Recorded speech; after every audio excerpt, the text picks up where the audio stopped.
moment on vodet dirag an enezir e lec'h-mañ an armoù nukleer hag a zo kapat da zistruj ar bed a bez. Setu eus on mahe irioù da lavaret e o poent e anan. Et au point de mon hermès en nucléaire. Renaissent de leur cendres et deviennent de plus en plus actifs. Ça se voit à travers comme aujourd'hui cette manifestation organisée par Greenpeace, AE2D, l'Université européenne de la paix. C'est pas qu'il y a eu de grosses manifs nucléaires, même en France, il y a à Crozon. Oui, c'est vrai, il y a eu des époques de mouvements beaucoup plus importants. Mais j'ai l'impression quand même que depuis quelques années, ces mouvements renaissent véritablement et ça ne se voit pas qu'à travers les manifestations comme ça pouvait se faire par le passé. Aujourd'hui, il y a d'autres types d'échos, notamment via Internet, où les relais d'opinion sont très importants et ça joue véritablement dans l'évolution des mentalités. Vous pensez qu'ici à Brest, où on est juste en France, on a un site important, plus important en France, ça peut jouer, parce qu'on a l'impression que même si ça ne mobilise pas énormément d'opinion, alors qu'on est à quelques kilomètres des sites stratégiques. Oui, alors la difficulté justement, c'est de mobiliser les opinions. Alors je dirais, j'ai aussi écrit ce livre pour essayer de faire comprendre aux gens, pour leur faire comprendre, leur expliquer ce qu'était réellement la question de la bombe atomique, ce qui se passait à Léon, ce qui se passait avec le missile M51.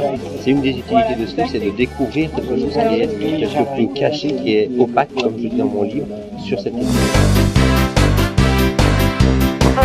Triste anniversaire de la catastrophe d'Hiroshima. Nous sommes aujourd'hui rassemblés pour essayer de faire en sorte que ce qu'ils avaient dit à l'époque, c'est-à-dire plus jamais ça, soit un jour réel et que les bombes nucléaires soient éradiquées de la surface de la planète. Ça est vachement bien. Et donc là, on va faire une petite marche donc jusqu'à la préfecture maritime et après à la sous-préfecture pour remettre un courrier qui sera destiné aux...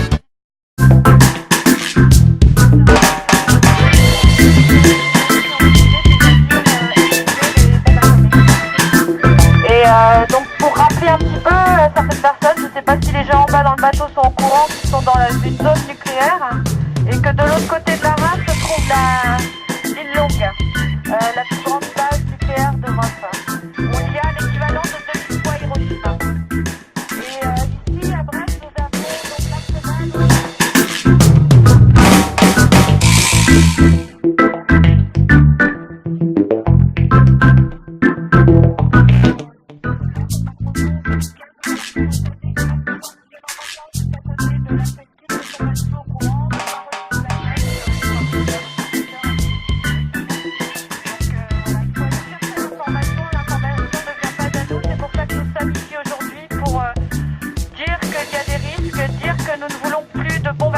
Sur la planète et en espérant qu'un jour la paix puisse éclater au grand jour.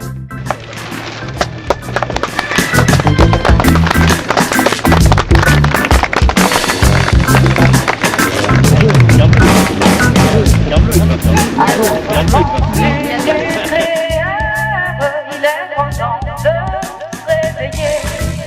Si nous ne voulons pas que la planète soit pas nos actes contaminés, soit pas nos actes contaminés, réagissons face aux mensonges de tous nos chefs d'État, d'EDF et d'ARPA, avant que l'atome, oui, nous ronge. Luttons, chers citoyens, luttons à l'unisson, luttons, luttons contre ces tueurs de paix et d'avenir.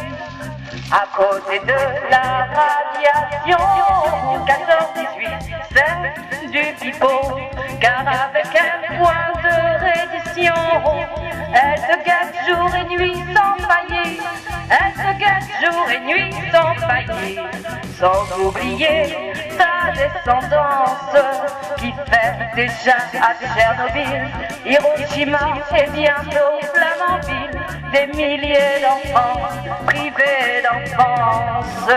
Luttons, chers citoyens, luttons à l'unisson, luttons, luttons contre ces tueurs de paix et d'avenir. Français, c'est l'heure de réagir. demandons-leur de tout cesser et seront bien obligés d'écouter quand dans les rues nous serons tous descendus, quand dans les rues nous serons tous descendus, leur expliquer que leur style trop différent sans notre accord signe l'arrêt de mort d'une colombe pourtant si belle. Luttons, chers citoyens, luttons, habitons, luttons contre cette tuerie de paix et d'avenir, de paix et d'avenir. Bravo, voilà.